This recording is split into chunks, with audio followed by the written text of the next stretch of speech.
tea, or indeed cookies in your milk, is a tasty tradition, and whoever started it must have been one smart cookie.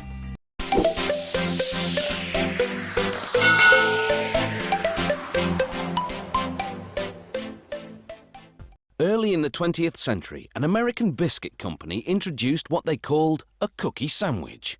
I don't know why, it still looks like a biscuit to me, albeit the kind that disappears from the selection box first. Almost a century later, people still crave this sugary fusion of crunch and cream. Now that really takes the biscuit. Dunking biscuits in your tea, or indeed cookies in your milk, is a tasty tradition, and whoever started it must have been one smart cookie. These biscuits start with pure granulated sugar. This worker heaps bags of it into a mixer as he prepares to whip up the batter. He adds 2 kinds of cocoa. The combination will give the biscuits the desired taste and colour. A pre-mix of salt and other ingredients follows.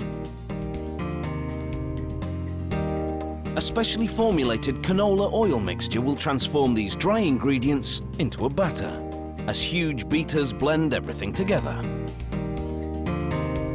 They add water, and the batter starts to look like a bubbling chocolate soup. Then, they add dry ice. This chills the batter as it evaporates. The lower temperature is important.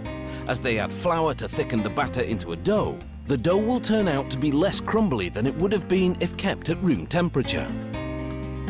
A premix of leavening ingredients goes in next. One final mix and this chocolate dough is ready to go. The worker shovels it onto a grate, which protects his fingers as he presses the dough down into a moulding machine.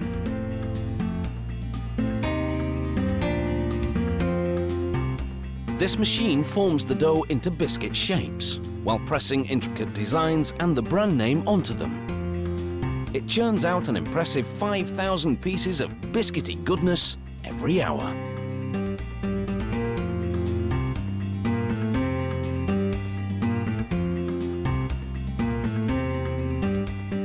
The freshly moulded biscuits now move from the silicon conveyor to a steel one.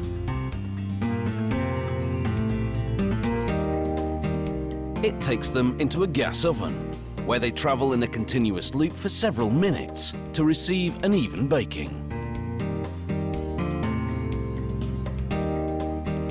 After that, fans cool the biscuits to the desired crispiness.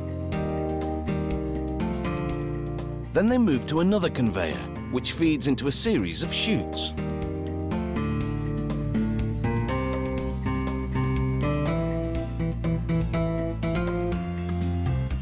The biscuits travel over ramps designed to make them fall into a certain position. One row lands plain side up, and the next lands with the pattern side up. This puts them in the right orientation for the all-important creamy filling.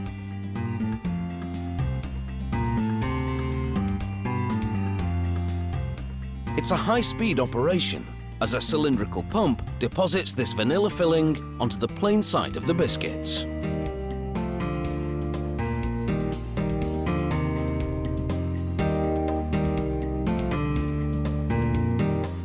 The newly anointed biscuits head over to the next station. Here, machinery moves the top biscuits onto the bottom ones.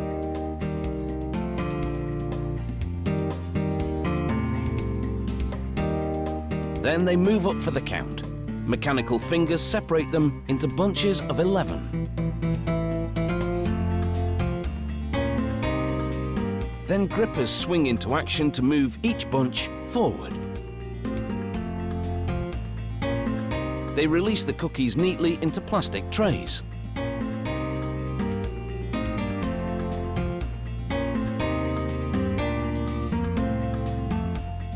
The trays, now full of biscuits, move on to the wrapping station.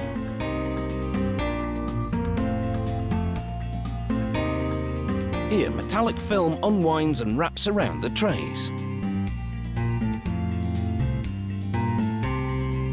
Hot jaws move in to seal the packages at both ends. Finally, they're shipped to retailers. But once these biscuits are in the cupboard, it might be tough to keep them under wraps.